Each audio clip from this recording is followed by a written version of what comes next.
இலவசம். அரிசி இலவசம், பருப்பு இலவசம், வேட்டி இலவசம், எல்லாம் இலவசம். ஆறுதலால் காயங்கள் ஆறுவதில்லை, அழுவதனால் எதையும் அடைய முடியாது, தூறல்களால் பயிர்கள் விளையாது. என் தேசத்தை நாசமாக்கிய ஒரே சொல் இலவசம் என்கிறார் தவ திரு குன்றக்குடி அடிகளார் அவர்கள். 1000 ரூபாய் அம்மாவுக்கு, 1000 ரூபாய் தங்கைக்கு, புதுமை பெண், 1000 ரூபாய் தம்பிகளுக்கு, தமிழ் மகன். இந்த இலவசத்தில் 6800 கோடி இந்த பொங்கலுக்கு கொடுத்த 3000 ரூபாயில் இப்போது கொடுக்கிற இந்த கோடை விடுமுறைக்கும் சேர்த்து கை செலவுக்கு சேர்த்து கொடுத்த 5000, அதிலே 6800, 15000 கோடியை இவர்கள் இழக்கிறார்கள். அறிவு சமூகம் இதை சிந்திச்சு பார்க்கணும். இலவசத்தில் இழக்கிற பணத்தை எங்கிருந்து எடுப்பார்கள்? அதான் கேள்வி.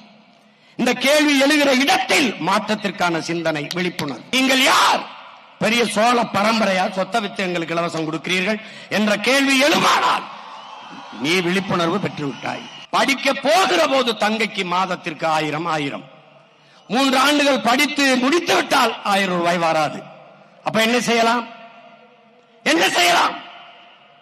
அவளுக்கு படிப்புக்கேற்ற வேலை, வேலைக்கேற்ற சம்பளம், அதை உறுதி செய்வதுதான் நல்ல ஆட்சி முறை.